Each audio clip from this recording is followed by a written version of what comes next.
शुरू करते हैं मुंह से। तो जैसा कि अंतर्ग्रहण में आपको बता चुकी हूँ अब तक, भोजन को खाना यानी कि भोजन को ग्रहण करना। तो मुंह में क्या होता है? मुंह में देखिए बच्चों, मेन रोल होता है टीथ का, जिसको हम अभी आगे पढ़ने वाले हैं। उसके बाद जीभ, और तीसरी चीज होती है आपकी लार। तो मुंह में क्या होता है? मुख से, मुख गुहा में भोजन को दांतों की सहायता से तोड़ा और चबाया जाता है। फिर दांतों द्वारा काटे और चबाए गए भोजन में लार ग्रंथियों से स्रावित लार मिल जाती है, जिससे भोजन काफ़ी चिकना और लसलसा बन जाता है, ताकि उसको आराम से वो निगला जा सके और आगे के पैसेज में अपने आप धीरे धीरे बढ़ता रहे। अब जीभ का क्या रोल है? जीभ की मदद से लार भोजन में आसानी से मिल जाती है और खाना दांतों में इधर उधर वो करने में सहायता करती है। अब लार क्या है बच्चों? लार एक प्रकार का जलीय तरल होता है, आप जैसा देख सकते हैं। इसलिए यह भोजन को हमारे मुंह में गीला कर देता है और उसे आसानी से निगलने में मदद करता है। तो ये लार का रोल है। अब लार में एक विशेष प्रकार का एंजाइम पाया जाता है।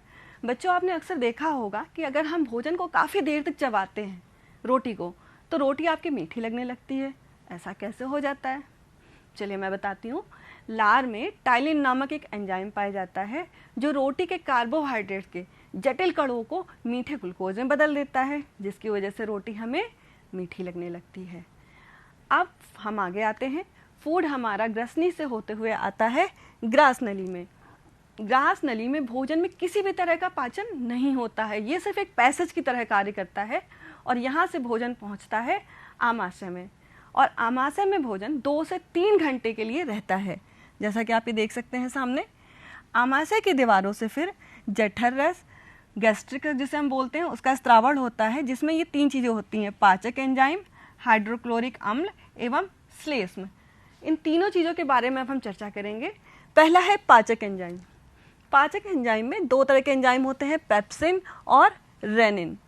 पेप्सिन के द्वारा प्रोटीन का पाचन होता है और रेनिन आपका दूध को दही में बदल देता है। अक्सर आपने देखा होगा, छोटे बच्चे जैसे ही दूध पीते हैं, अगर वो उल्टी कर दें तो वो दूध उनका दही जैसा फटा फटा सा निकलता है। वो इसी एंजाइम के कारण होता है, रेनिन, क्योंकि दूध को दही में बदल देता है। अब हाइड्रोक्लोरिक अम्ल, जिसे हम HCl कहते हैं, इस अम्ल के क्या कार्य होते हैं हमारे स्टमक में, आमाशय के अंदर? क्योंकि ये एक अम्ल है, तो ये क्योंकि बहुत यहाँ तीव्र प्रवृत्ति का नहीं होता है, इसकी pH वैल्यू बहुत कम होती है, 7 से कम होती है, जिसके कारण ये हमारे शरीर को नुकसान नहीं पहुँचाता। दूसरी चीज़, हाइड्रोक्लोरिक अम्ल भोजन के माध्यम को अम्लीय बनाता है, पहला कार्य। दूसरा, ये भोजन में उपस्थित सूक्ष्म जीवाणुओं को नष्ट कर देता है और यह भोजन को सड़ने से बचाता है, क्योंकि 2 से 3 घंटे आपके आमाशय में भोजन रहता है, तो कहीं वो सड़ ना जाए, तो उसको ये प्रोटेक्ट करता है हाइड्रोक्लोरिक अम्ल। अब यहाँ एक प्रश्न उठता है कि जब आपके पेट में आप अगर मांस, मीट, मछली खाते हैं तो उसका पाचन तो हो जाता है, तो आपका पेट खुद कैसे नहीं अपना पाचन कर लेता है? आपका पेट भी तो एक मांस का ही तो बना हुआ है, उसका पाचन क्यों नहीं हो जाता? तो इसका जवाब ये है कि हमारी जो इसकी तीसरी चीज़ मैंने बताई थी, श्लेष्म, जो हमारा स्टमक होता है, जो आमाशय होता है, उसके अंदर एक श्लेष्म की इस तरह से लेयर पाई जाती है ये, और इसकी वजह से इसमें जो भी आपके एंजाइम हैं, हाइड्रोक्लोरिक अम्ल है, स्रावित होता है, तो वो इसकी स्किन तक पहुंच नहीं पाता है, जिसकी वजह से आमाशय आपका सुरक्षित रहता है। चलिए हम आगे बढ़ते हैं। स्टमक के अंदर अगर आप इस तरह से इसके कटे हुए स्ट्रक्चर को देखेंगे तो अंदर बहुत सी मसल्स पाई जाती हैं, मांसपेशियां पाई जाती हैं, जिनमें एक प्रकार का मूवमेंट पाया जाता है, जिसे हम पेरिस्टाल्टिक मूवमेंट बोलते हैं। तो देखिए बच्चों, आहार नाल की दीवारों में मांसपेशियां होती हैं जो बारी बारी से सिकुड़ती हैं और फैलती हैं। अब इसका क्या रोल होता है? जब ये सिकुड़ती हैं, फैलती हैं, सिकुड़ती हैं, फैलती हैं, तो इस हिस्से से भोजन आगे की ओर बढ़ पाता है, क्योंकि थोड़ा थोड़ा पार्ट ही आगे आता है। जब ये सिकुड़ेगा और बार बार सिकुड़ता है, खुलता है, सिकुड़ता है, फैलता है, तो इसकी वजह से भोजन वहाँ से आगे बढ़ते हुए इस तरह से यहाँ से बार बार ये अंदर की तरफ कर करके थोड़ा थोड़ा अंदर आता है। तो इसलिए ये क्रमिक वृत्तों में सिकुड़ने वाली गति आवश्यक होती है। अब आमाशय के प्रमुख भाग देख लेते हैं। जहाँ से ये जोड़ होता है ग्रास नली का, इसे हम बोलते हैं कार्डिया। ऊपर का जो पार्ट होता है इसे हम बोलते हैं फंडस। जो सबसे बड़ा पार्ट होता है उसे बोलते हैं बॉडी। उसके नीचे एंट्रम और सबसे लास्ट में पाइलोरस। तो ये आमाशय के प्रमुख भाग होते हैं।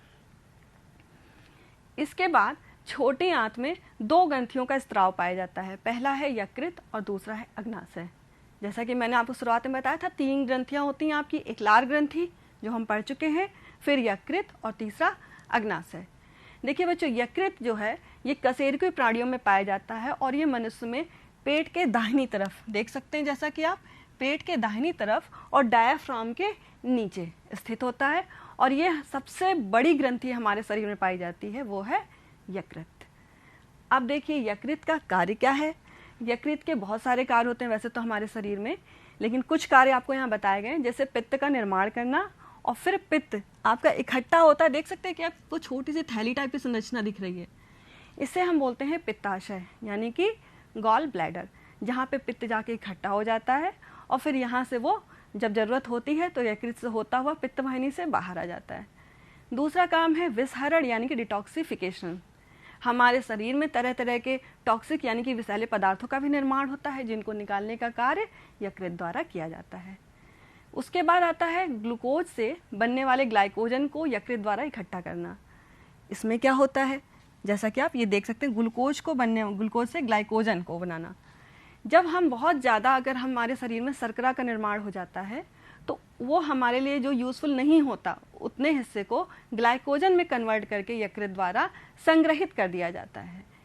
फिर उसके बाद क्या आता है, रक्त का थक्का बनाने के लिए आवश्यक प्रोटीन फाइब्रिनोजन प्रोटीन होता है, जिसका निर्माण यकृत द्वारा किया जाता है, जिसकी वजह से अगर चोट लग जाए, रक्त का बहना बंद नहीं हो रहा होता है तो ये रक्त का थक्का वहाँ बन जाता है, जिससे रक्त का बहना रुक जाता है।